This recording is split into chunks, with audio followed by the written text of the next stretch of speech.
देवराज इंद्र, आप इस अवस्था में मात्र आपके अहंकार के कारण है। अहंकार के वश में आकर जो अपमान आपने प्रथम पूज्य देवता विघ्नहर्ता श्री गणेश का किया है वो सर्वथा अनुचित था और इसी कारण आपको यह दंड दिया जाना अति आवश्यक था। मुझे आशा है कि अब संसार ये सदा स्मरण रखेगा, अहंकार ही सबसे बड़ी आत्मघाती शक्ति है।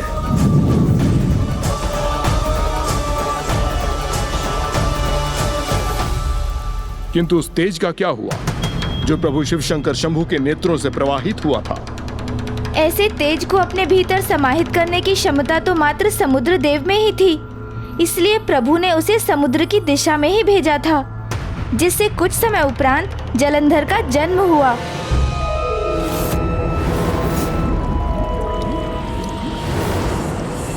वो एक भिन्न कथा है, किंतु प्रभु अवधूत की इस कथा से उनके द्वारा स्थापित किया गया जीवन सूत्र तो स्पष्ट था कि जो भी व्यक्ति अहंकारवश स्वयं को अत्यंत उच्च समझता है, उसे उतनी ही तीव्रता से अपने घुटनों पर आते हुए देखना पड़ता है।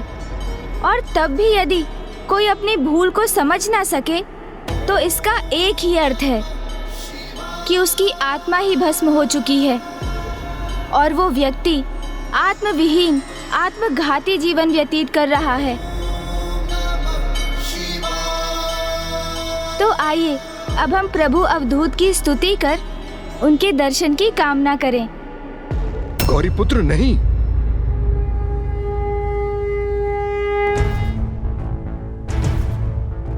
त्र्यंबकं सदाशिवं नमामि हे उमापति जय नीलकंठ जय अनंत नमोस्तुते नमोस्तुते। हो भोलेनाथ भक्त के हो कष्ट से निवारते, ये सृष्टि सारे संकटों से शिव ही है उबारते। दर्शन प्रभु के करने को कैलाश इंद्र जब गए, अवधूत रूप ले शिव जी राह में अवतरित हुए। कारण विनाश का है अहंकार ये समझा दिया, सीख दे के इंद्र को शिव जी ने क्षमा किया।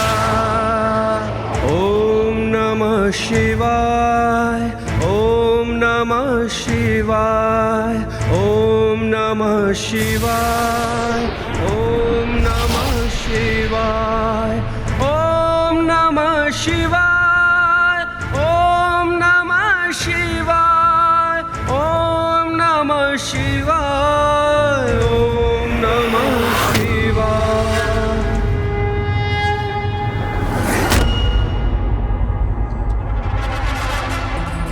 प्रणाम प्रभु। प्रणाम प्रभु। प्रणाम प्रभु। कल्याण हो।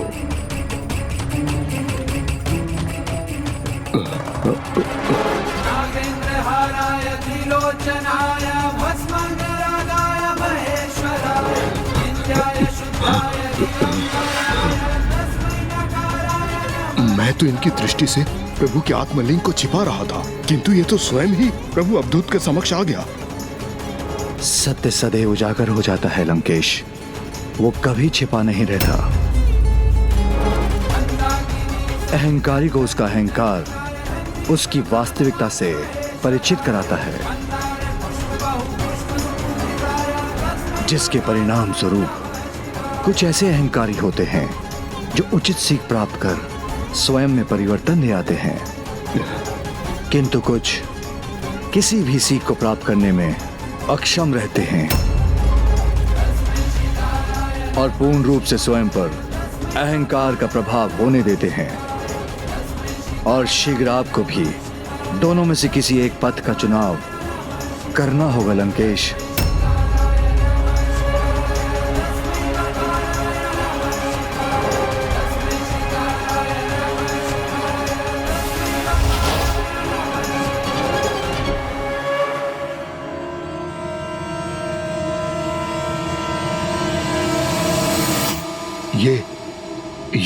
ये क्या कहा प्रभु अवधूत ने? क्योंकि लंकेश रावण तो सदा उचित मार्ग पे ही चलता है, इसलिए किसी को भी मेरी चिंता करने की कोई आवश्यकता नहीं। दशानन का अहंकार तो प्रभु के सुझाव को भी नहीं समझना चाहता। क्या हुआ मूषक जी, आपकी इस छोटी सी बुद्धि में प्रभु की इतनी सी ही कथा थी? अथवा आप आगे की भी कथा सुनाएंगे? अभी तो कथा आरंभ ही हुई है लंकेश। अभी तो मेरा भाग आना शेष है। देवराज इंद्र का अहंकार तो प्रभु महादेव ने नष्ट कर ही दिया था और अब पारी थी अन्य देवताओं के अहंकार के टूटने की। किंतु उसके पूर्व मैं आपको इतना बता दूं, किंतु जहाँ इंद्रदेव स्वयं को सर्वाधिक उच्च समझ रहे थे, वही समस्त देवता मेरे प्रभु प्रथम पूज्य गणेश जी को कम ही आंक रहे थे। सभी देवताओं ने सहायता करने से मना कर दिया मूषक जी। अब हम किस प्रकार मामा जी के विवाह का वस्त्र लेकर वहाँ समय पर पहुँचेंगे? प्रभु, देवताओं ने आपके साथ बहुत अनुचित व्यवहार किया।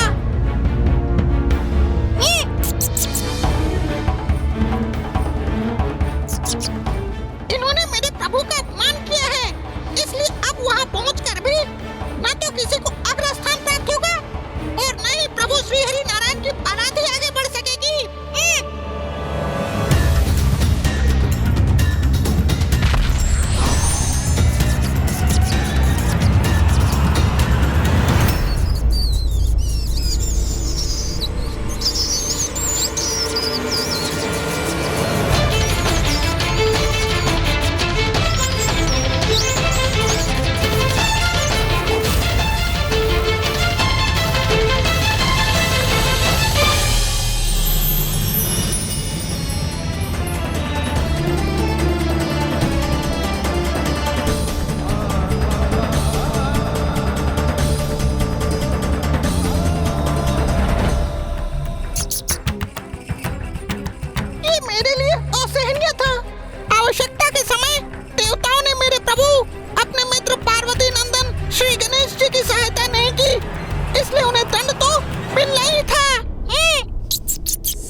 आकार में इतने छोटे होकर भी इतने निर्भय होकर वहां देवताओं को सीख देने के लिए तत्पर थे, और यहाँ एक तुच्छ सर्प से डर गए।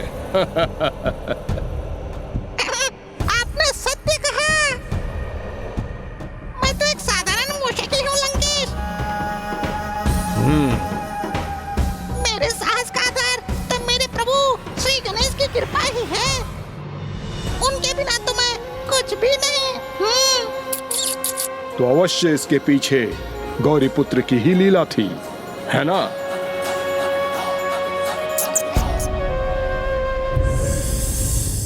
ये लीजिए लंकेश, जल ग्रहण कीजिए। ग्रहण कीजिए, जल तो ग्रहण कीजिए लंकेश। जिस प्रकार मेरे प्रभु आपको जलपान करवा रहे हैं, वैसे ही मैंने सभी शक्तिशाली देवताओं को जल पिला दिया था। ओहो, अभी मूषक जी तो उलझा ही देंगे। और लंकेश, वो समय कुछ ऐसा था जब मूषक जी अत्यंत ही भावावेश में बह चुके थे।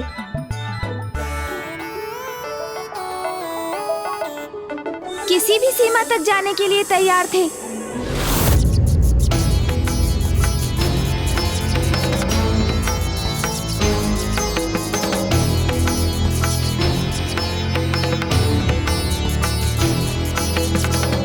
कोई भी देवता मुझे अपने वाहन पर आरूढ़ कर अपने साथ नहीं ले जाना चाहते।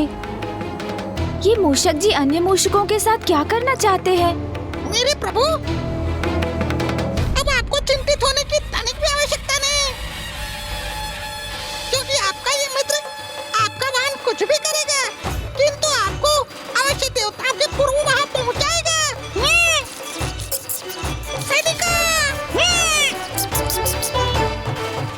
सर्वप्रथम प्रथम पूज्य श्री गणेश ही श्री हरि नारायण की बारात में भाग लेने के लिए पहुंचेंगे आज। मूषक जी, अधिक कुछ नहीं।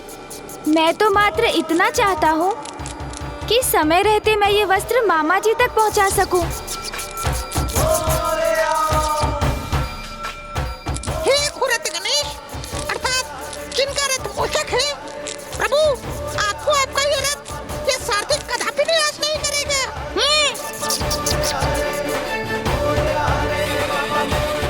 जय श्री गणेश।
सभी देवता अग्रस्थान प्राप्त करने की होड़ में हैं। ये लालसा तो मुझे भी थी,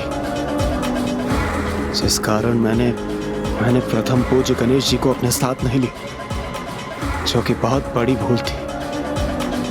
मुझे गणेश जी को अपने साथ लाना चाहिए था।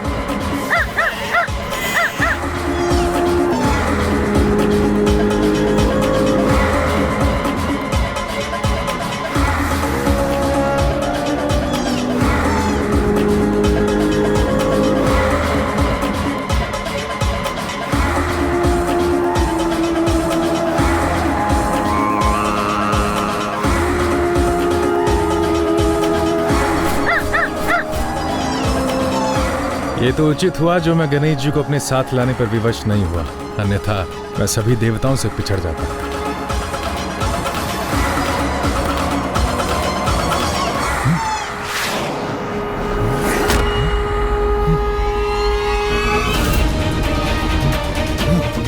जल के बिना जीवन संभव नहीं और न ही शुभ कार्य हेतु कोई संकल्प संभव है। इसलिए अग्रस्थान पर तो मैं ही स्थापित होऊंगा, किंतु यदि गणेश जी को साथ लाता तो अवश्य पछड़ जाता।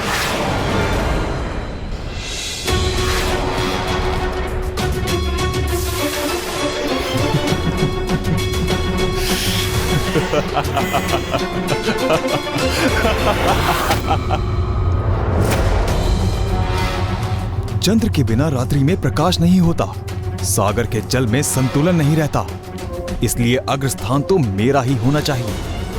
किंतु यदि गणेश जी मेरे साथ होते तो मैं अवश्य पिछड़ जाता।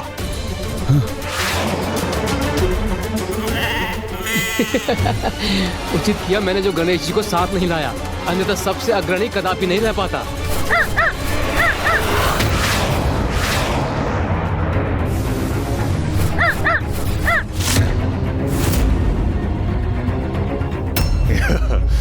मैं यम जीवन और मृत्यु का निर्धारक हूं, तो अग्रस्थान पर मुझे ही होना चाहिए, और इसी कारणवश मैं गणेश जी को वहीं छोड़कर आगे बढ़ गया।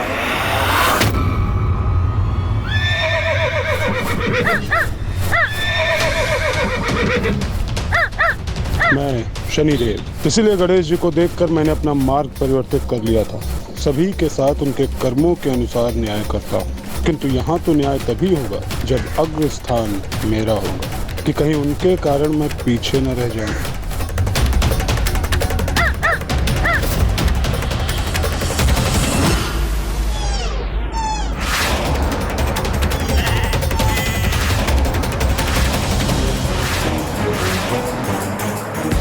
इन सभी देवताओं से भी जो दोष हो रहा है, कहीं उसका भी परिणाम वैसा ना हो जैसा मेरा हुआ। अपने अहंकारवश मैंने प्रभु अवधूत का अपमान किया,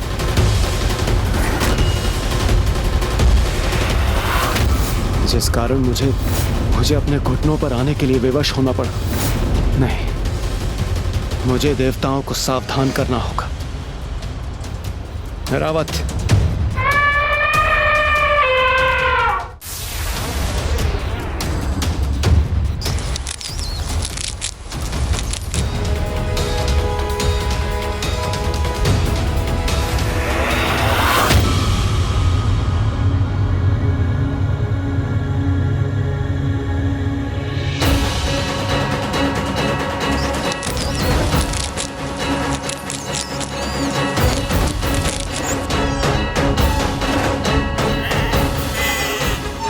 मुझे और तीव्र गति से बढ़ना होगा।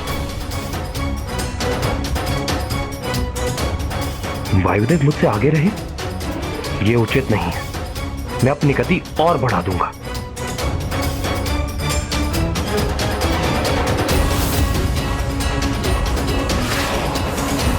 वायुदेव, वरुण देव कितने भी प्रयास कर लें, सर्वप्रथम वहां पहुंचूंगा तो मैं ही।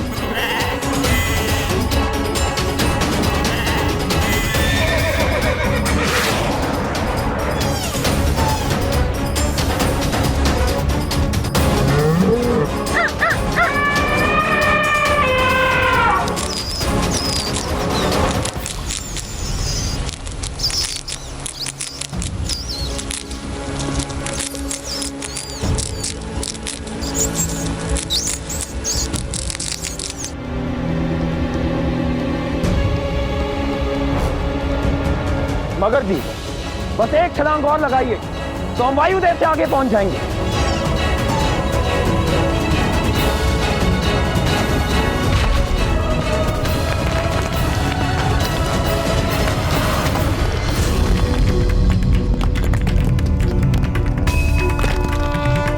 वायुदेव से आगे निकलने की भूल की ना आपने वरुण देव, उसी का ऐसा भीषण परिणाम हुआ है।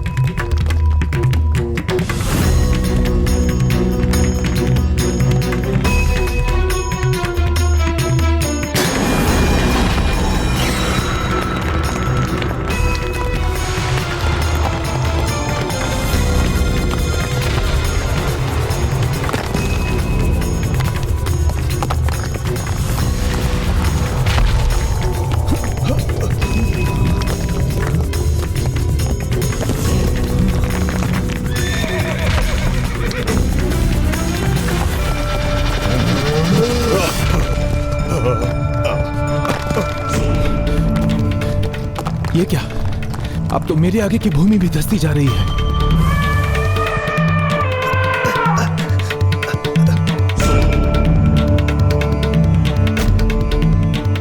ये क्या? ये धरती यहां धंस क्यों रही?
समस्त देवता भूमि में कैसे धंस गए? किसने उत्पन्न की है ये बाधा हमारे मार्ग में?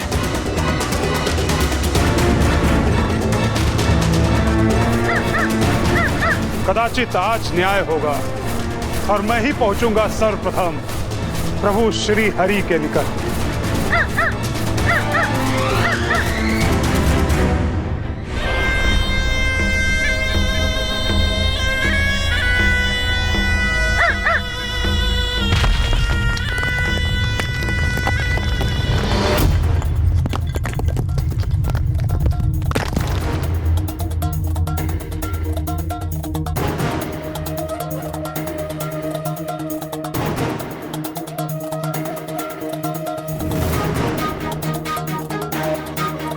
मैं अकेला नहीं, अन्य सभी देवता तो पूर्व से ही धसे हुए हैं।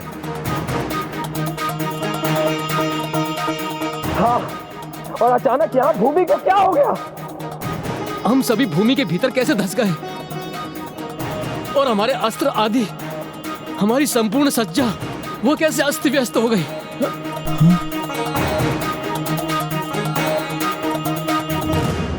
अब हम इस अवस्था में श्रीहरि विष्णु की बारात में भागीदार कैसे बनेंगे? किंतु हमारी ये अवस्था क्यों और कैसे हो गई?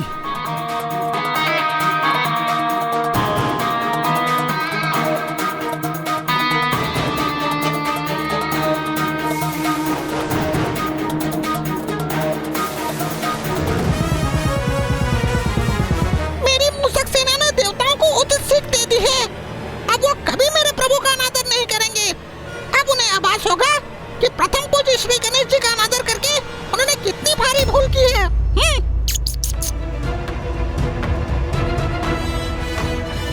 प्रभु श्री हरिनारायण के विवाह में ये कैसा विघ्न उत्पन्न हुआ है?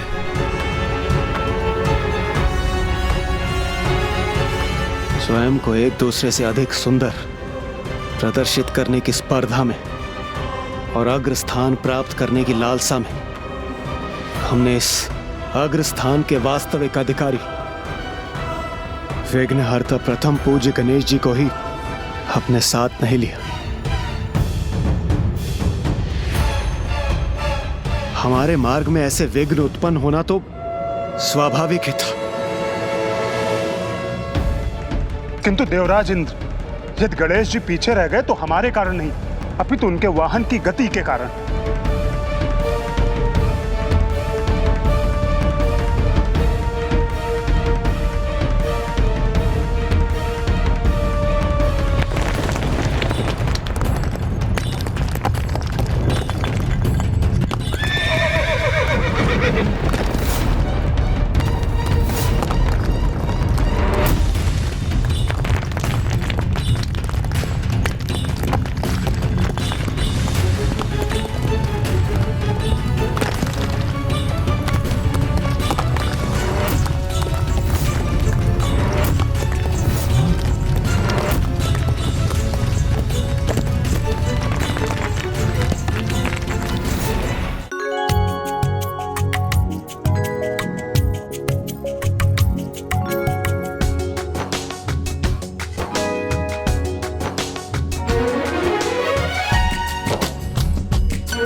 देवियों, बाहर तो समस्त व्यवस्थाएं संपूर्ण हो गई हैं।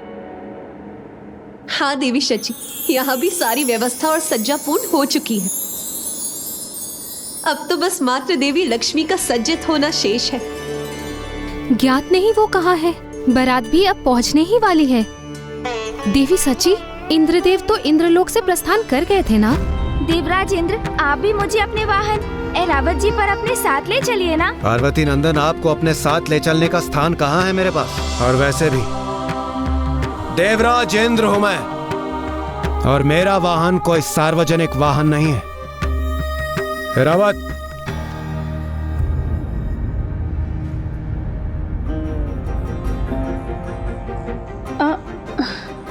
मुझे तो देवगुरु बृहस्पति जी ने यही सूचना दी थी, किंतु देवी लक्ष्मी वो कहाँ हैं? कहाँ है देवी लक्ष्मी?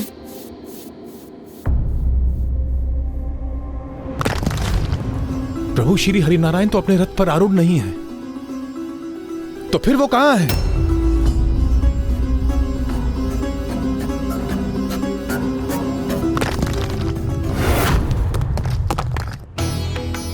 एक ओर तो सभी देवता भूमि में धसे हुए थे, और दूसरी ओर ना ही श्री हरिनारायण का पता था और ना ही देवी लक्ष्मी का। तो वो दोनों थे कहां? जहां उन्हें होना चाहिए था।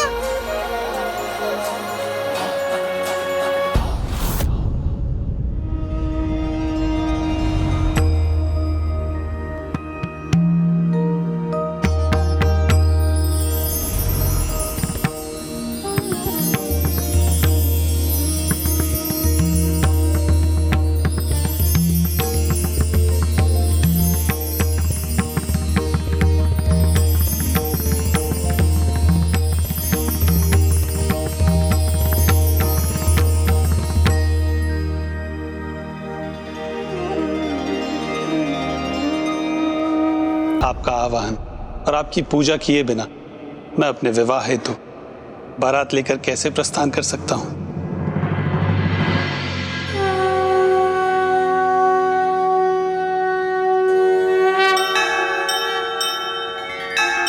हे हेरंब तो में ह्यो ही ह्यंबिका त्रयंबकात्मज सिद्धि बुद्धि पते त्रयक्ष लक्ष्य लाभ पितुः पितः नागस्यं नागहारं त्वं गणराजं चतुर्भुजं भूषितं स्वायुधोतव्यः पाशाङ्कुशपरश्वतः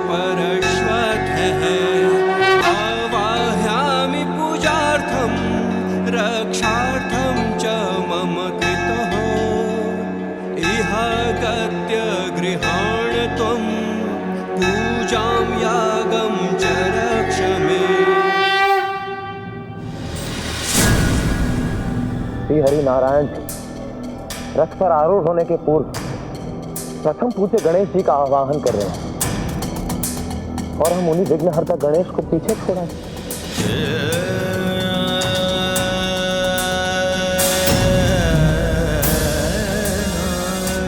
मुझे भी अपने वाहन मगर पर आरूढ़ कर अपने साथ ले चलिए। वो तो अपने शरीर से इतने दुर्बल है, फिर वो आपका भार कैसे संभाल सके। मुझे क्षमा कीजिए पार्वती नंदन। मैं तो आपके साथ वहाँ जाने का इच्छुक हूँ। देवराज इंद्र हूँ मैं, और मेरा वाहन कोई सार्वजनिक वाहन नहीं है। गणेश जी के निवेदन को अस्वीकार किया हमने, इसलिए हम इस अवस्था में पहुंचे जिससे हम अपना बचाव कर रहे थे। चंद्रदेव, मुझे भी अपने वाहन पर अपने साथ ले चलिए ना। गणेश जी के आकर्षण एवं रूप पर संदेह प्रकट किया, इसलिए ना तो हम विवाह में जाने हेतु आकर्षित रहे और ना ही हमें अग्रस्थान प्राप्त हुआ। हे हेरंब तो में ह्योहि ह्यंबिका त्रयंबकात्मज सिद्धि बुद्धि पते त्रयक्ष लक्ष्य लाभ पितुः पितः नागस्यम। मूषक जी, मैंने कहा था ना, मामा जी मुझे कदापि नहीं भूल सकते। देखिए, अब तो वो मेरा आवाहन भी कर रहे हैं।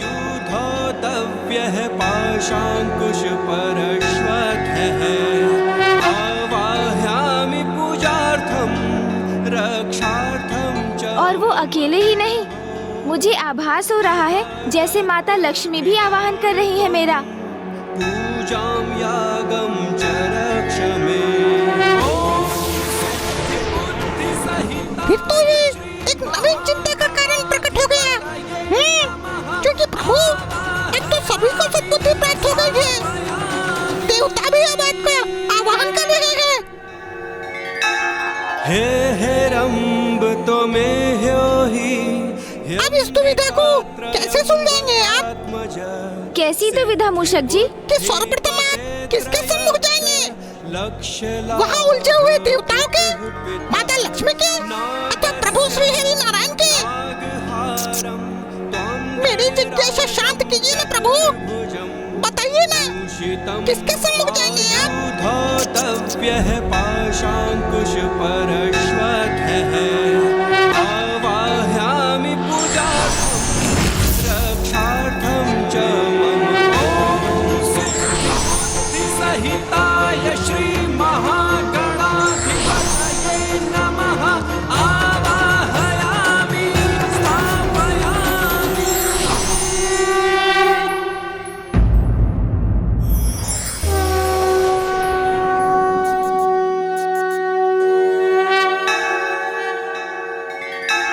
हे हेरंब तो में ह्योहि ह्यंबिका त्रयंबकात्मज सिद्धि बुद्धि पते त्रयक्ष लक्ष्य लाभ पितुः पितः।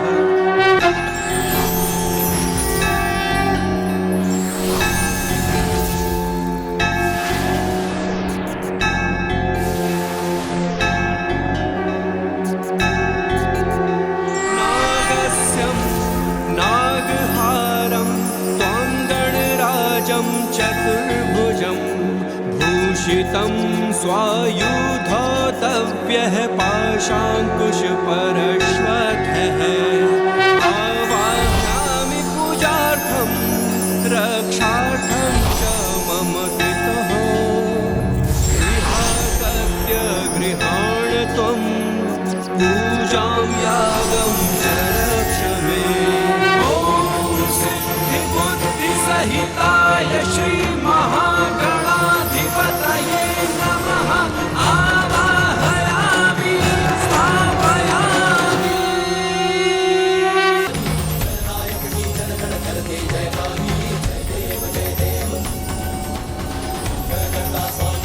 हे विघ्नहर्ता, मुझे अग्र देने की अनुमति दीजिए।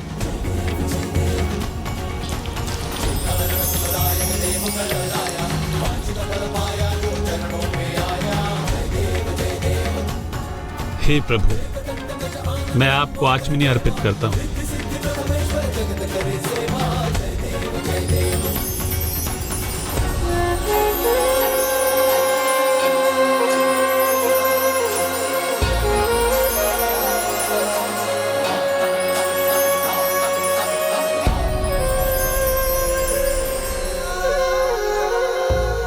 पावन मूर्ति, इसे स्नान रूप में स्वीकार कीजिए।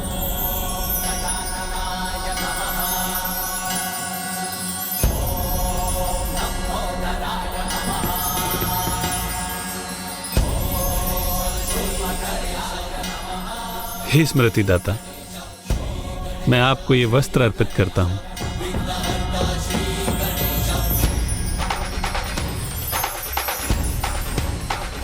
हे ज्ञानमूर्ति, यज्ञोपवीत स्वीकार कीजिए।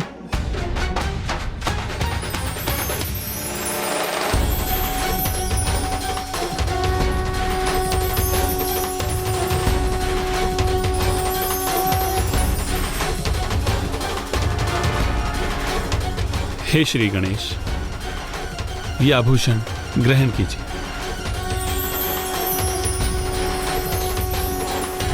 गंध अर्पण हेतु मैं आपको चंदन लेप प्रस्तुत करती हूँ।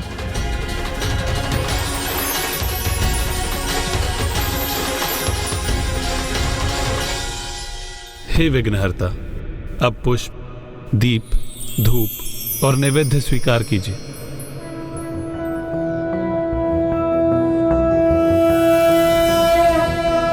प्रणम्यं शिरसा देव गौरीपुत्रं विनायकं भक्तावासं स्मर नित्यम् आयुः कामार्थसिद्धये।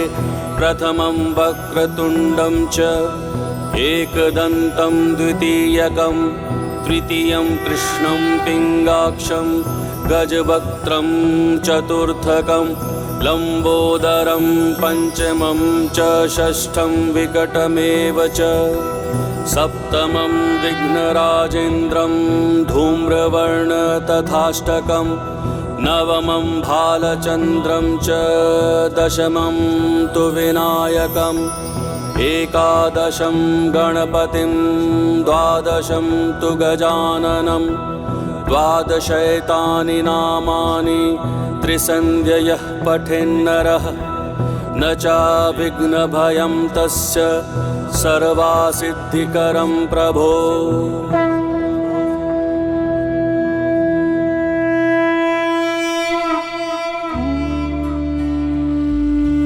ओम सुखाय नमः।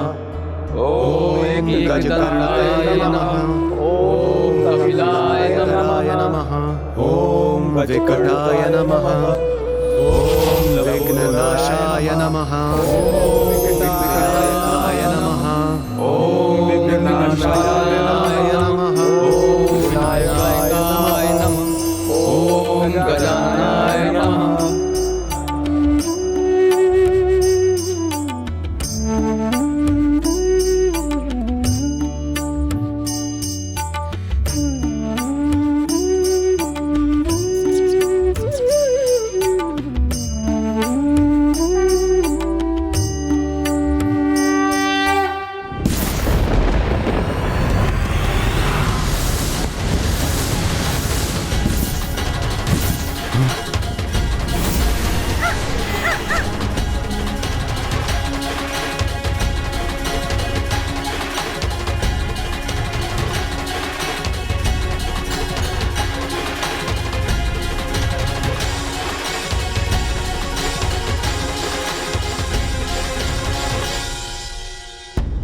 आपका कोटि कोटि धन्यवाद प्रथम पूज्य गणेश जी। धन्यवाद प्रथम पूज्य गणेश जी। मुझे क्षमा कीजिए पार्वती नंदन, मुझे तो आपको पूर्व में ही आमंत्रित करना चाहिए था, क्योंकि मैं आपको अपने विवाह में भांजे के रूप में नहीं अपितु भगवान के रूप में आमंत्रित करना चाहता था। मैं तो आ भी गया मामा जी, और अपने साथ आपके लिए वस्त्र भी लाया हूँ।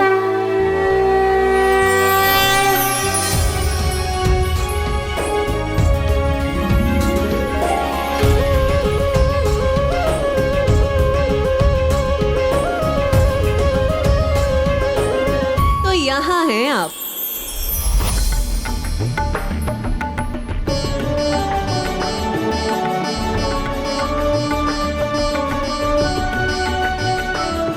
देवी लक्ष्मी, आप सज्जत कब होंगे? आपको ज्ञात भी है अब अधिक समय नहीं है, वहां से बारात प्रस्थान कर चुकी होगी देवी। अब जो गणेश जी की पूजा संपन्न हो गई है, तो मैं भी सज्जित होने के लिए तैयार हूँ। आइए देवी, अब चलिए भी।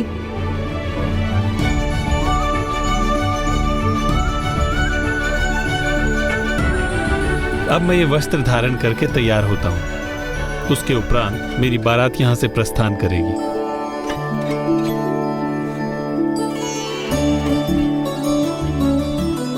प्रणाम श्री हरि। प्रणाम गणेश जी। प्रणाम गणेश जी।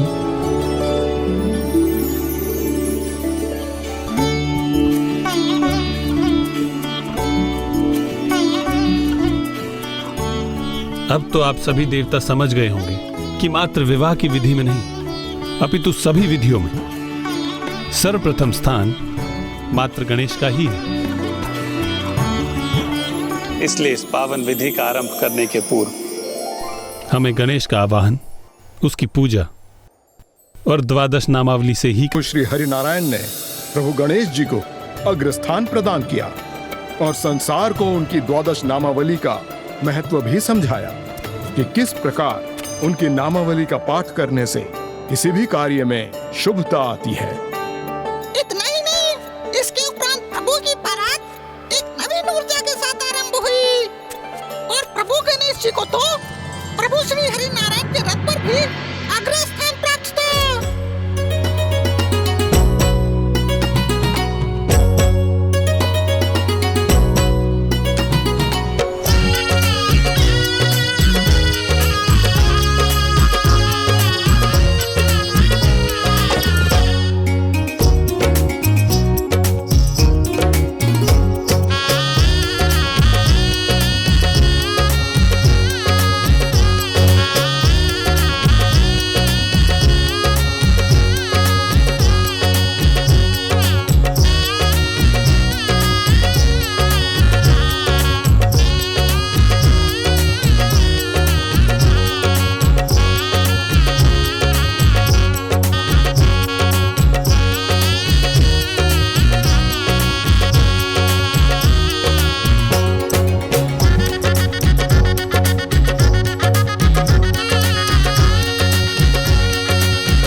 अनूठा सौंदर्य और अनुपम आकर्षण है आपके सौंदर्य में देवी लक्ष्मी।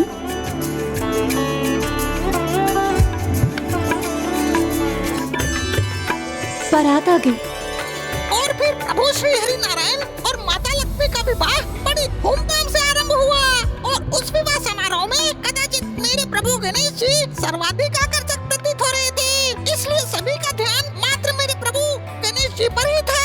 हाँ, किंतु पंच सुंदरियों का ध्यान तो कहीं और ही था। यहाँ से आगे की कथा मुझे ज्ञात है, जिससे आप दोनों अनभिज्ञ हैं। विवाह में तो कोई विघ्न नहीं आया, क्योंकि वहां विघ्नहर्ता गणेश जी उपस्थित थे। किंतु विवाह के उपरांत एक बड़ा विघ्न आने वाला था, जिसका बीज विवाह के समय ही रोपा गया था। और यह बीज बोने वाली और कोई नहीं, समुद्र मंथन में माता लक्ष्मी के समान समुद्र से उत्पन्न होने वाली पंच सुंदरियां थी। अर्थात अन्य शब्दों में कहूं तो वो स्वयं देवी लक्ष्मी की बहनें ही थीं।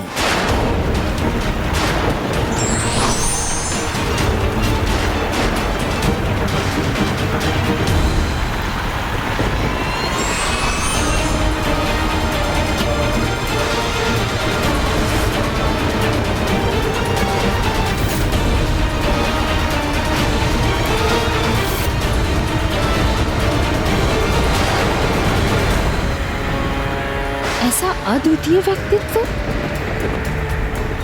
और इनकी दिव्यता, इनका अद्भुत तेज, अत्यंत मनमोहक है इनका सुंदर रूप। हम तो इन पर ही मोहित हैं।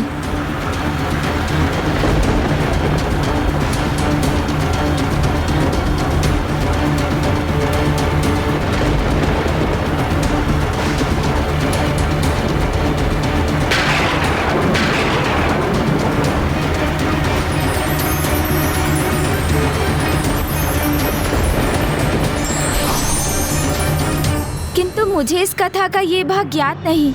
किंतु मुझे तो है, और मैं आपको यह कथा सुनाने के लिए तत्पर भी हूं। पंच सुंदरियां पूर्व में ही श्री हरि नारायण पे मोहित थीं, किंतु जब बारात का आगमन हुआ तो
सौभाग्य देवी लक्ष्मी को नहीं, हमें मिलना चाहिए था।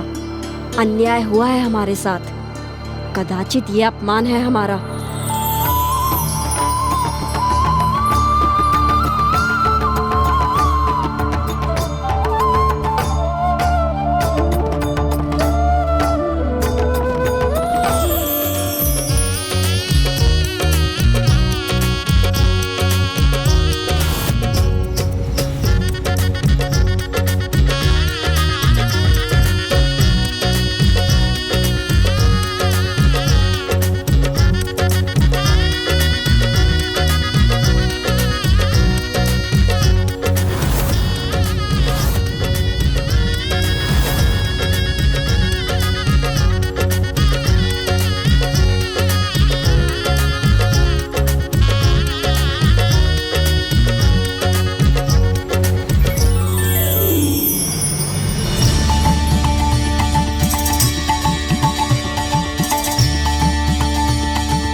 ऐसा क्या विशेष है इन देवी लक्ष्मी में जो श्री हरि नारायण उन्हें प्राप्त हो रहे, हमें नहीं?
श्री लक्ष्मी नारायण की जय। श्री लक्ष्मी नारायण की जय। श्री लक्ष्मी नारायण की जय। श्री लक्ष्मी नारायण की जय। श्री लक्ष्मी नारायण की जय। श्री लक्ष्मी नारायण की जय।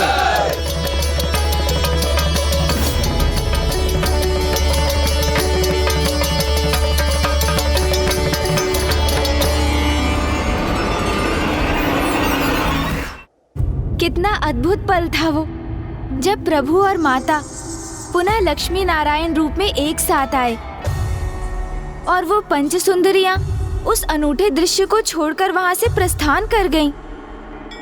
ये तो अनुचित मोह और मात्सर्य का घातक संयोग था। वास्तव में यह संयोग तो सर्वाधिक घातक होता है गौरी पुत्र। यही सीख प्रदान करने के लिए तो प्रभु महादेव अपना अगला अवतार वृषभ अवतार लेने जा रहे थे।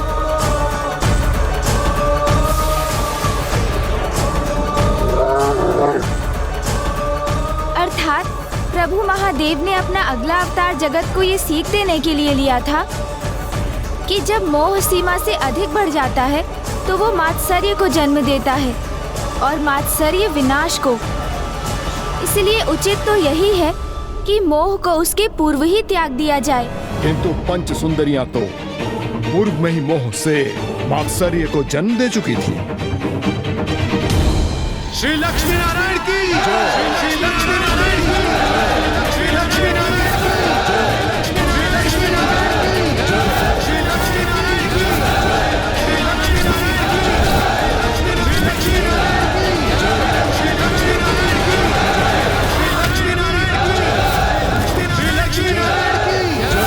श्री लक्ष्मी नारायण की जय। श्री लक्ष्मी नारायण की जय। श्री लक्ष्मी नारायण की जय। श्री लक्ष्मी नारायण की जय। श्री लक्ष्मी नारायण की जय। श्री लक्ष्मी नारायण की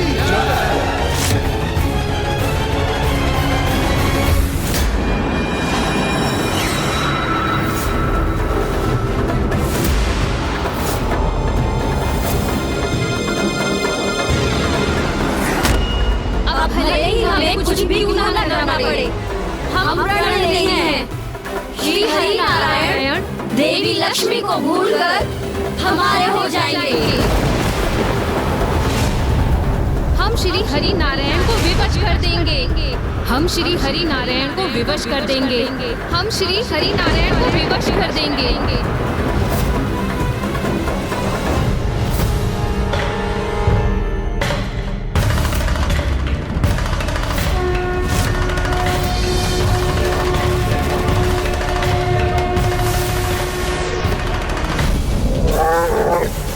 फिर क्या हुआ लंकेश? क्या किया उन पंच सुंदरियों ने? क्या वो प्रभु श्री हरि नारायण को पाने में सफल हुए? हाँ लंकेश, बताइए ना। गौरी पुत्र, एकमात्र तपस्या ही वो मार्ग है जिससे कोई भी सुफल, यहाँ तक कि स्वयं प्रभु को भी प्राप्त किया जा सकता है। हाँ लंकेश, किंतु वो तपस्या सत्य, निष्ठा और निस्वार्थ भाव से की जानी चाहिए, अन्यथा तपस्या का फल तो अवश्य प्राप्त होता है, किंतु वो फल अनुकूल प्रतीत होते हुए भी प्रतिकूल ही प्रमाणित होता है। किंतु पंच सुंदरियों ने तो अपने मनोवांछित फल प्राप्त करने हेतु ऐसा कुछ किया जिसकी कल्पना करने तक का साहस जुटाना भी अत्यंत कठिन है।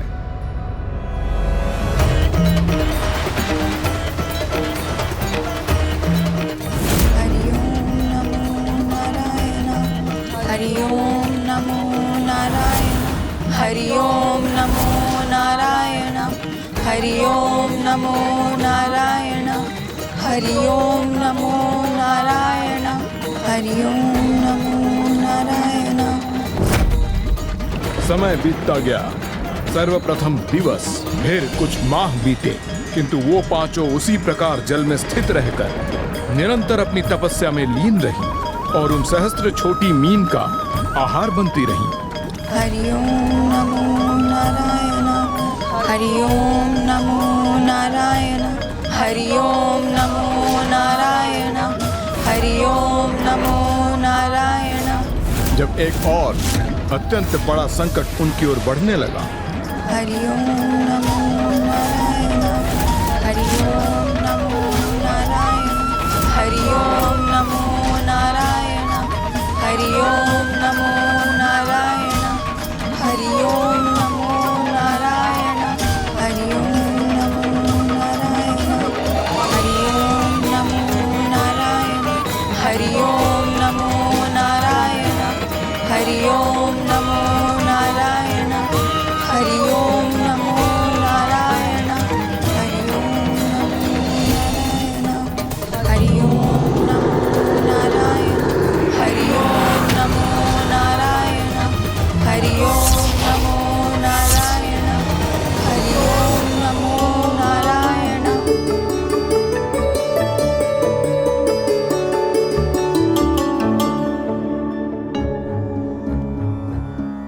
देवी लक्ष्मी, आज हम आपके लिए एक उपहार लाए हैं। मुझे ज्ञात है स्वामी। ज्ञात है? किंतु आपको कैसे ज्ञात है? क्योंकि हमारे विवाह के उपरांत से आप मुझे अनेकों उपहार दे रहे हैं, इसीलिए मुझे ज्ञात था कि आज आप अवश्य मेरे लिए कुछ लाएंगे। ये देखिए, आपके सर्वाधिक प्रिय पुष्प, मोगरे की माला।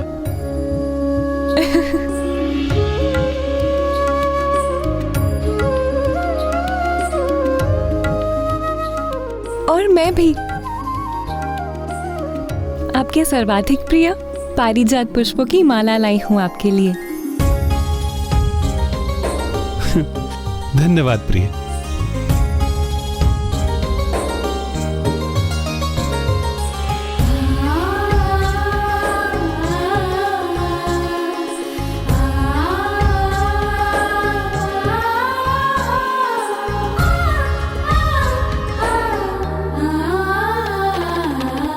हाँ, अवश्य प्रिय।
क्या हुआ प्रभु?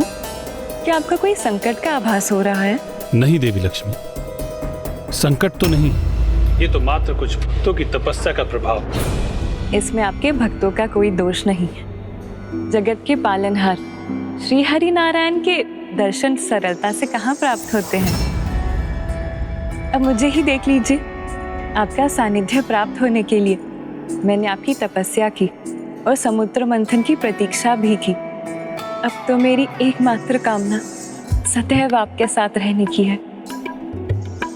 अब हम एक दूसरे से कोई भी अलग नहीं कर सकता। हरिओम नमो नारायण हरिओम नमो नारायण हरिओम नमो नारायण। एक ओर जहां देवी लक्ष्मी किसी भावी आशंका से आश्वस्त थीं, वहीं दूसरी ओर इस मध्य पंच सुंदरियों का घोर तप भी भीषण एवं प्रचंड हो चुका था। अब देवी लक्ष्मी और श्री हरिनारायण का गांव निकट था।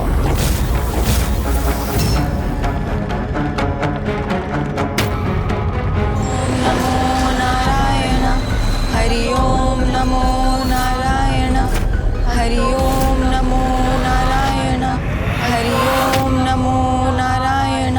अर्थात मामा जी को तो आभास हो रहा था कि कुछ अनिष्टकारी घटित होने वाला है, किंतु माता लक्ष्मी ऐसी किसी संभावना से पूर्ण रूप से अनभिज्ञ थीं।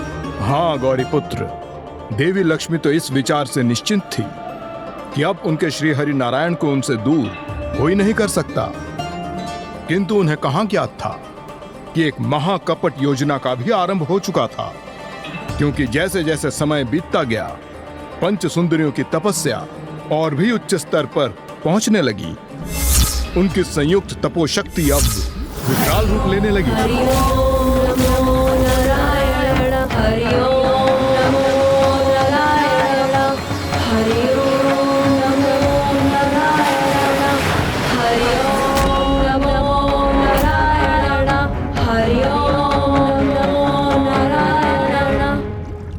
ये कौन भक्तिन है आपकी प्रभु जो इतनी घोर तपस्या कर रही है?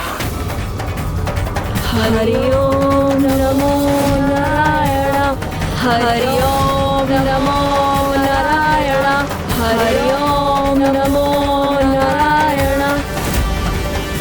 इनकी तपोशक्ति से तो संपूर्ण वैकुंठ ही अस्थिर हो रहा है। हरि ओम नमो नारायण हरि ओम नमो नारायण हरि ओम नमो नारायण। अब आपको इन तपस्विनियों को दर्शन प्रदान करना ही चाहिए प्रभु। किंतु देवी लक्ष्मी, सभी भक्त मात्र दर्शन के लिए तपस्या नहीं करते, कुछ वरदान के भी लालसिक होते हैं।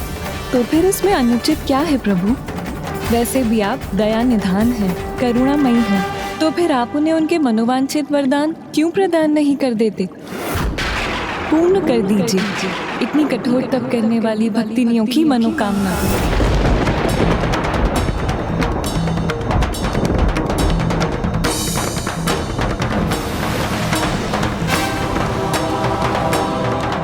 पूर्ण कर दीजिए इतनी कठोर तपस्या करने वाली भक्तिनियों की मनोकामना।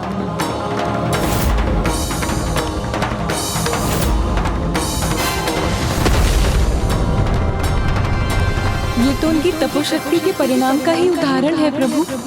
यदि समय रहते ही आपने उन्हें दर्शन प्रदान नहीं किए तो समस्त सृष्टि संकट में आ जाएगी।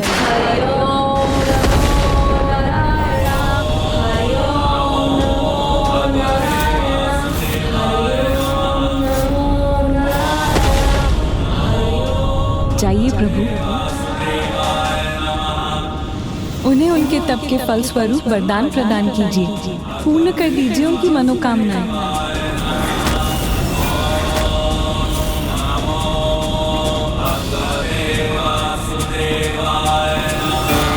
जाइए प्रभु।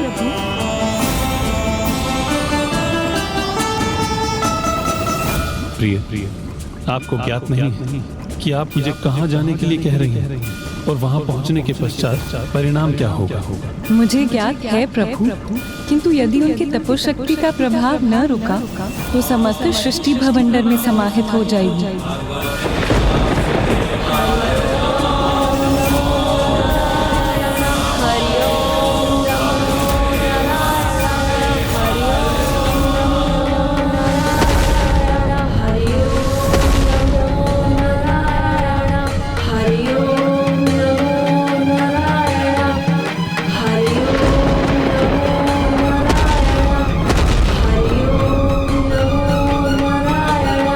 जाइए प्रभु,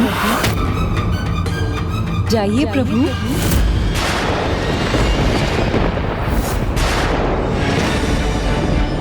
जाइए प्रभु, उन्हें उनके तप के फल स्वरूप वरदान प्रदान कीजिए, पूर्ण कर दीजिए उनकी मनोकामनाएं।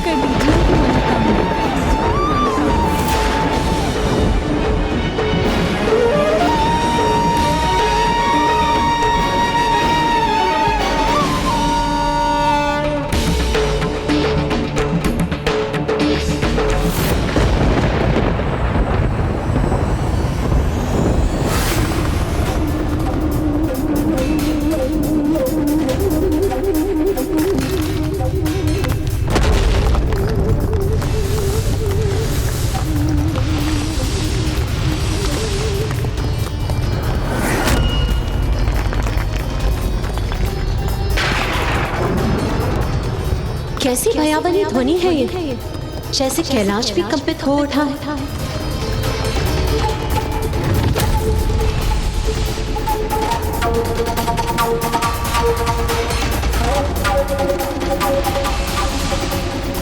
ये ब्रह्मलोक पर किसका कुप्रभाव है?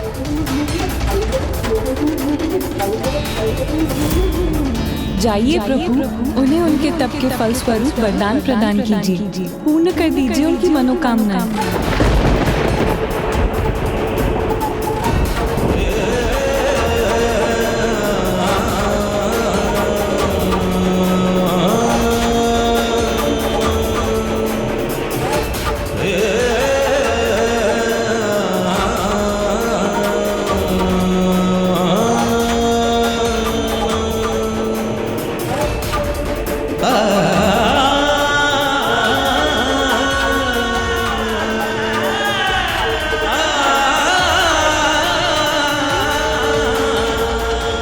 अब मत रुकिए प्रभु, संसार पर छाई विपदा को रोकने के लिए जाइए प्रभु।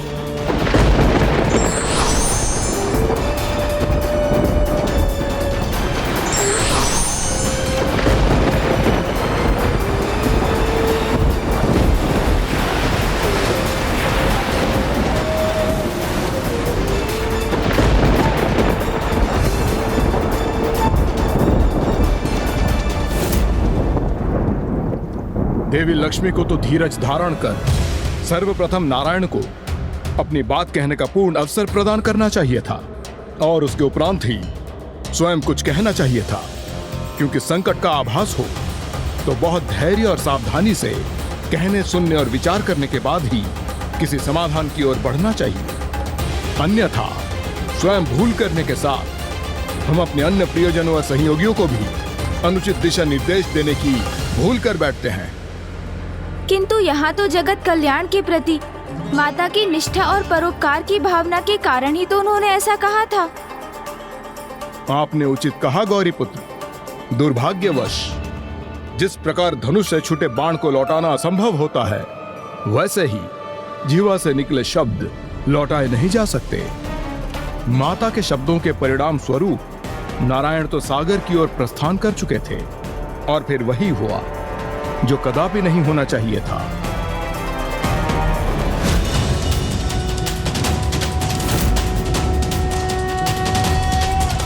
शांताकारं भुजगशयनं पद्मनाभं सुरेशं विश्वाकारं गगनसदृशं मेघवर्णं लक्ष्मीकान्तं कमलनयनं। देवी, आपकी तपस्या संपन्न हुई। मैं आप सभी के समक्ष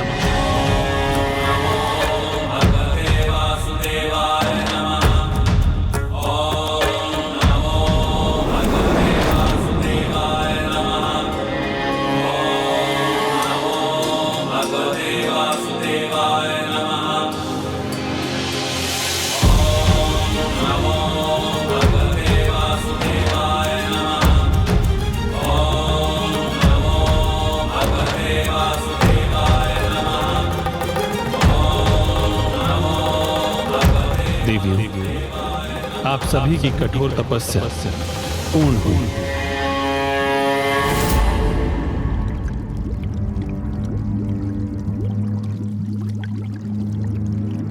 प्रभु, मैं चंपा सुंदरी, मेरे हाथों पुष्पांजलि स्वीकार कीजिए।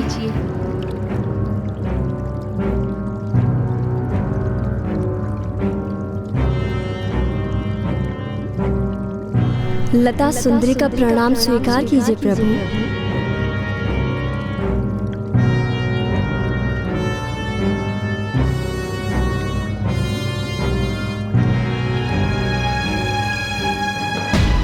मैं पलाश सुंदरी आपके दर्शन पाकर मैं धन्य हो गई प्रभु। मुझ जपा सुंदरी को आपके ही दर्शन की लालसा थी प्रभु। इस कमल सुंदरी को भी आशीष देकर धन्य करने की कृपा करो प्रभु।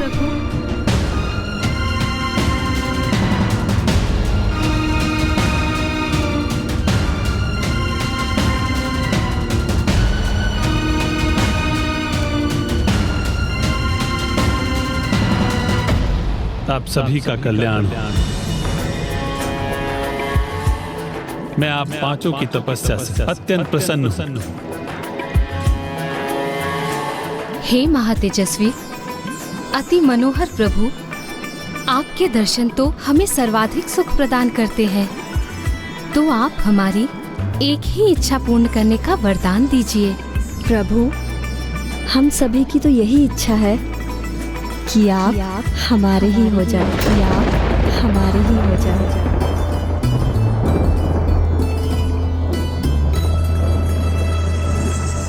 सृष्टि का पालनहार होने के नाते सृष्टि के सभी वासी मेरे ही तो हैं। आप सभी मेरे हैं और मैं आप सभी का तो हूँ, और आप सभी मेरे ही तो हैं। हे मनमोहना, ये हमारे लिए पर्याप्त नहीं है प्रभु।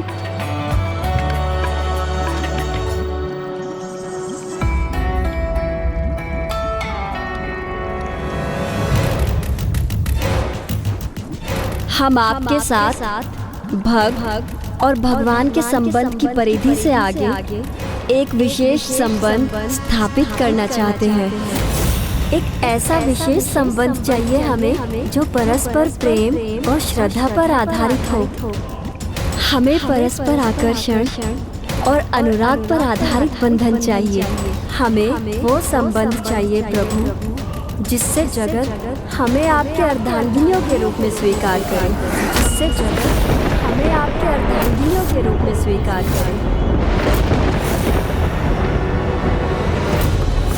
हे हमारे हृदय पर आधिपत्य स्थापित करने वाले प्रभु, हमें अपनी पत्नियों के रूप में स्वीकार कीजिए।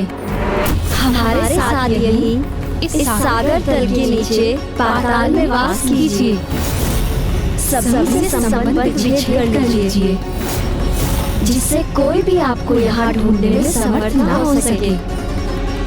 भुला दीजिए सभी को, देवी लक्ष्मी को भी, देवी लक्ष्मी को भी, देवी लक्ष्मी को भी।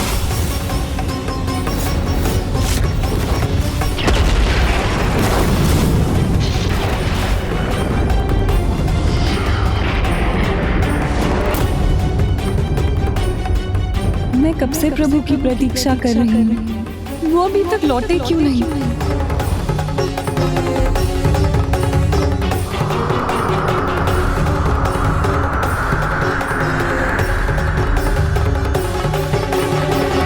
अब तो मेरी चिंता और बढ़ती जा रही है।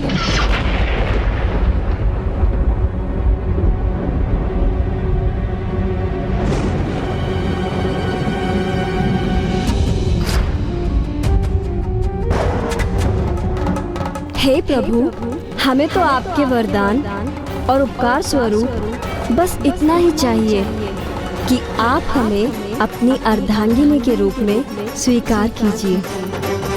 भुला दीजिए उन सभी को जो आपके मन में वास करते हैं। सब कुछ भूलकर आ जाइए हमारे पास, यहाँ तक कि देवी लक्ष्मी को भी। और इस प्रकार हमारे साथ आइए कि कोई भी आपको ना ढूंढ सके। यही हमारी इच्छा है, यही हमारी मनोकामना है प्रभु, जिसे पूर्ण करना मात्र आपके ही हाथों में है।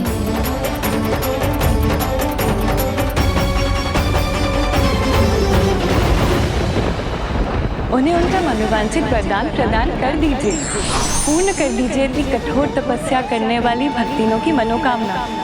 सब कुछ भूलकर हमें स्वीकार कीजिए प्रभु। सभी का परित्याग कर हमारे निकट आइए प्रभु, अन्यथा हमारे प्राण ही ले लीजिए आप।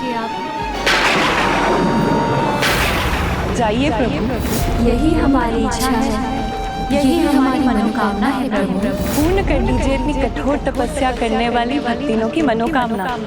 सब कुछ भूल कर आ जाइए हमारे पास। यहाँ तक कि देवी लक्ष्मी को, यहाँ तक कि देवी लक्ष्मी को मनोकामना है। जाइए प्रभु, जाइए प्रभु, जाइए प्रभु।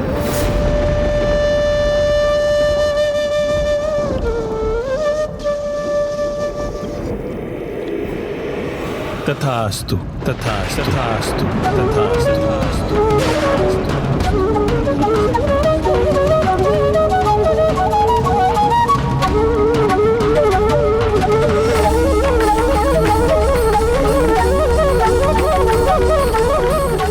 ये कैसा अशुभ संकेत है?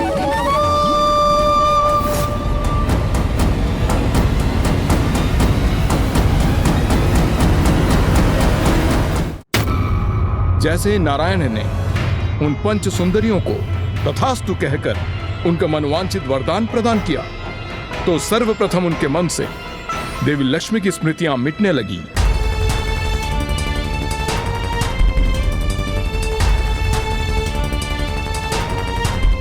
मुझे इनकी मनोकामना पूर्ण करने हेतु सब कुछ भुलाना होगा प्रिय।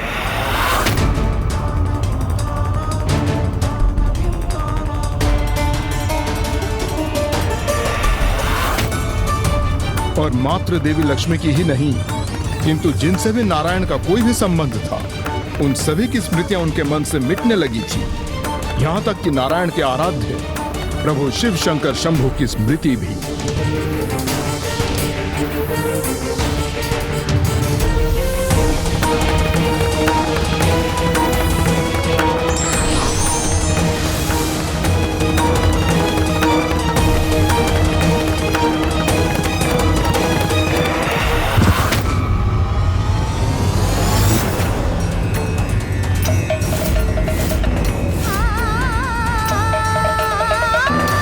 अवश्य कुछ अशुभ घटित हो रहा है, अन्यथा प्रभु के न आने और फिर ऐसे अशुभ संकेतों के उत्पन्न होने का भला क्या अर्थ है?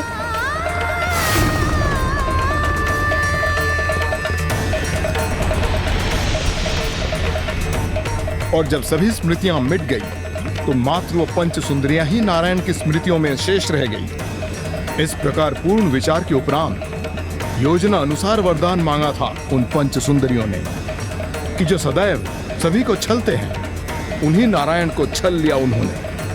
हे करुणा निधान, क्या आप हम पांचों से विवाह करने के लिए तैयार हैं? मैं आप सभी से विवाह हेतु प्रस्तुत हूं।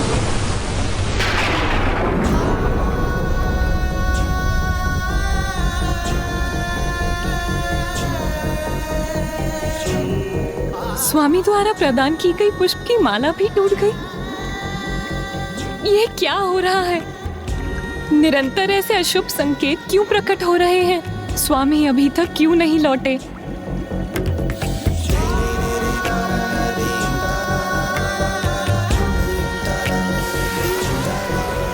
स्वामी के द्वारा उपहार स्वरूप मुझे प्रदान किए ये पुष्प मुझसे दूर क्यों उड़े जा रहे हैं? जाइए प्रभु, जाइए प्रभु। नहीं, ये मैंने क्या कह दिया प्रभु से? जाइए प्रभु, ये क्यों कहा माता ने? उन्हें तो ये कहना चाहिए था कि शीघ्र जाकर शीघ्र लौट कर आइए प्रभु। शब्द तो अत्यंत शक्तिशाली होते हैं, इसलिए शब्दों का सदैव सटीक प्रयोग करना चाहिए, क्योंकि मुख से निकले शब्द मन में उपजा किसी अशुभ का भय और मन की गहराई से दिए जाने वाले शुभाशीष अथवा अभिशाप कभी भी प्रत्यक्ष रूप में हमारे समक्ष प्रस्तुत हो जाते हैं। देवी लक्ष्मी तो अत्यंत सकारात्मक थी। इतने अशुभ संकेतों के उपरांत भी उन्हें तो दृढ़ विश्वास था कि उनके नारायण अवश्य लौट कर आएंगे। इसलिए वो तो उनके लौटने की पूर्ण आशा में उनकी प्रतीक्षा कर रही थीं, किंतु श्री हरि नारायण लौटे नहीं।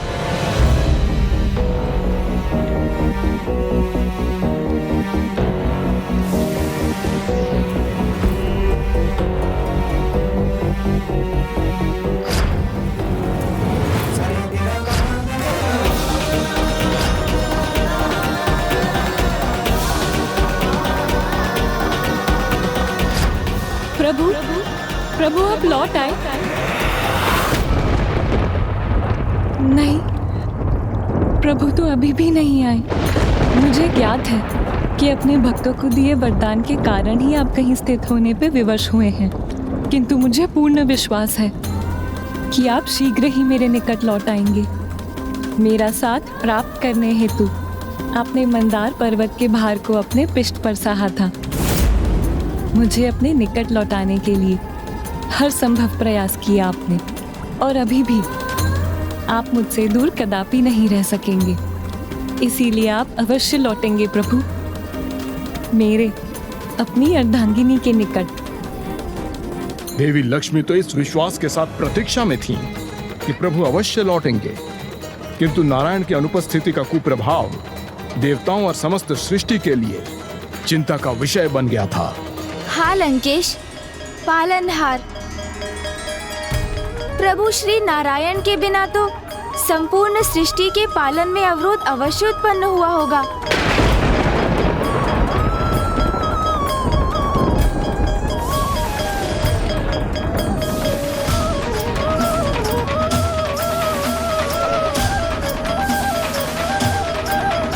और इसी के विचार से समस्त देवता भी अत्यंत व्यथित होंगे, क्योंकि जगत के पालनहार प्रभु श्री हरि नारायण के बिना तो वो भी सृष्टि की रक्षा हेतु अपनी शक्तियों का प्रयोग नहीं कर पा रहे होंगे। श्री हरि नारायण, प्रभु श्री हरि नारायण, हे श्री हरि, कहाँ हैं आप?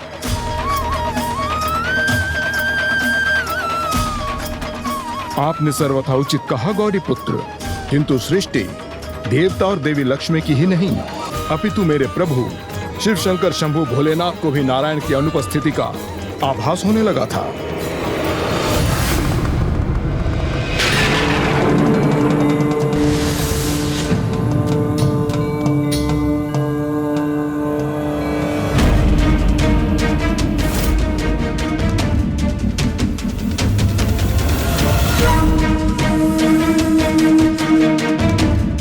स्वामी, ऐसा तो पूर्व में कभी भी नहीं हुआ।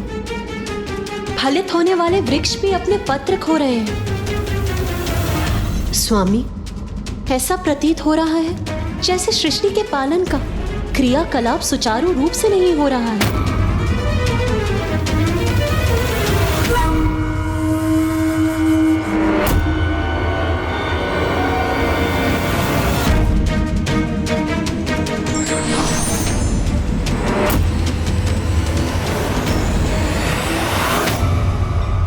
जब सृष्टि के पालनहार अनुपस्थित हो तो उसका पालन कैसे होगा? किंतु आप चिंता मत कीजिए, मैं उन्हें अवश्य ढूंढ लूंगा।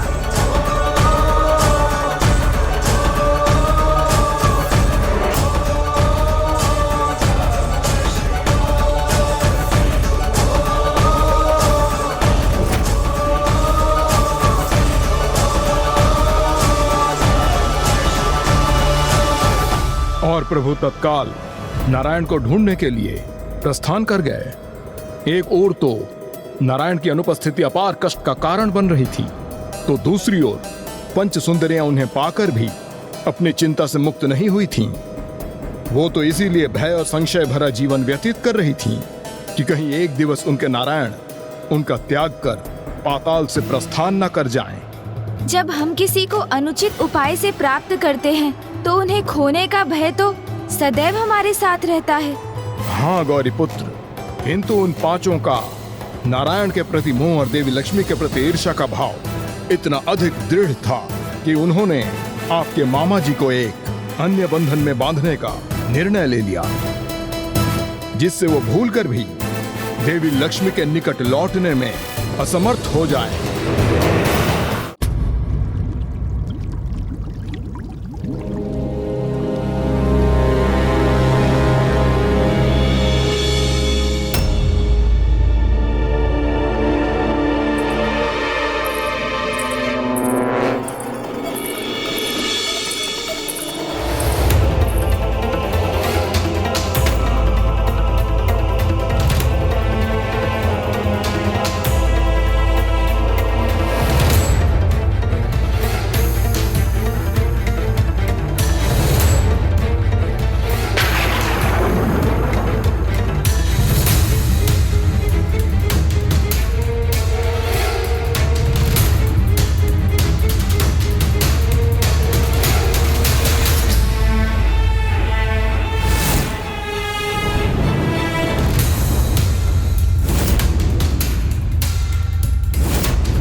हम सभी आपके लिए उपहार लाई हैं प्रभु, जिसका निर्माण हमने स्वयं ही किया है आपके लिए प्रभु। और यदि ये आपको प्रियकर प्रतीत हुआ तो आप हमें वे उपहार प्रदान करेंगे जो हमें सर्वप्रिय है।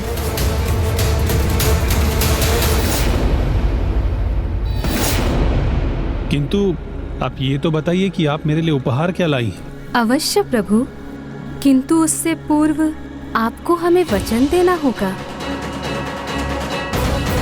कि हम जो भी आपसे मांगेंगे आपको वो हमें अवश्य ही देना होगा।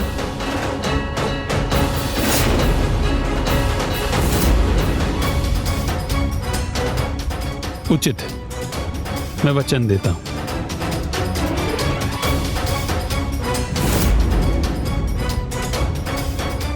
ये लीजिए आपका सर्वाधिक प्रिय मिष्ठान।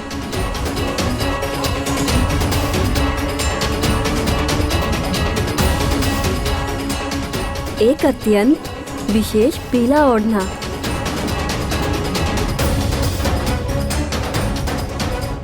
आपका सर्वाधिक प्रिय भुजबंद।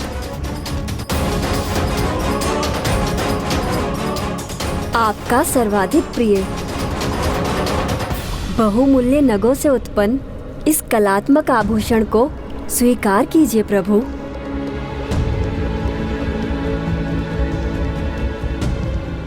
आपका सर्वाधिक प्रिय परिजात के पुष्पों की माला।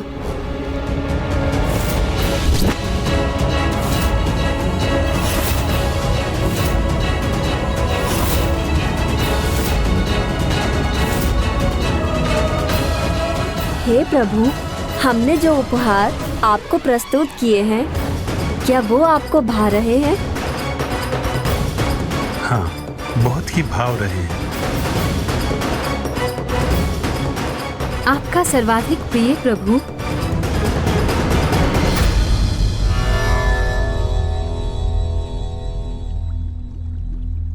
आप सभी अपनी इच्छा तो व्यक्त कीजिए। आप सभी को मुझसे क्या चाहिए?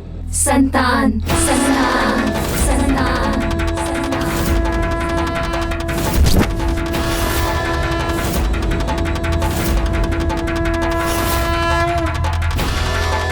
आपने हमें वचन दिया है प्रभु, अब आप उसे भुला नहीं सकते। आपको हमारी इच्छा पूर्ण करनी ही होगी। किंतु देवी, संतान प्राप्ति हेतु ये शुभ वेला नहीं। वेला कुवेला हमें कुछ ज्ञात नहीं है प्रभु। हमें तो मात्र इतना ज्ञात है प्रभु कि आपसे हमें जो संतान प्राप्त होगी वो अशुभ कदापि नहीं हो सकती। ना ही वो स्वयं बुरी हो सकती है और ना ही उनके साथ कुछ बुरा हो सकता है। इसलिए हमें हमारा अधिकार दीजिए प्रभु। हम आपकी संतानों की माता बनना चाहते हैं।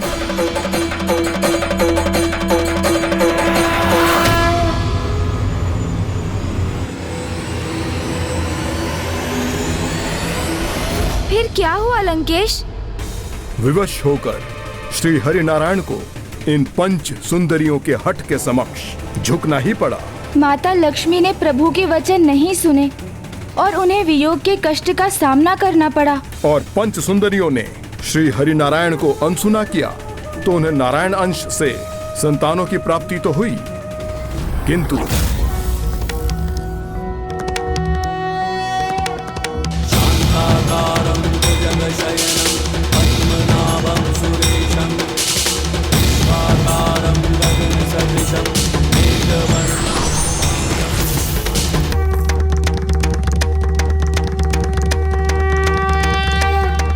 लक्ष्मीकान्तं कमलनयनं योगिरजध्यानगम्यं वन्दे विष्णुं भव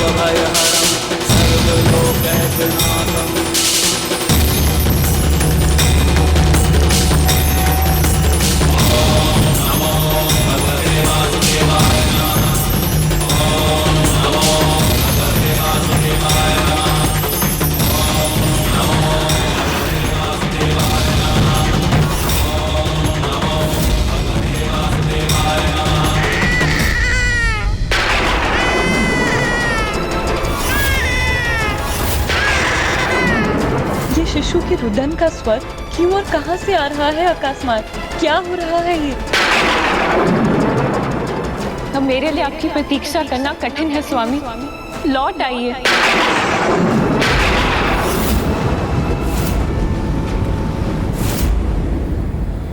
नारायण, नारायण।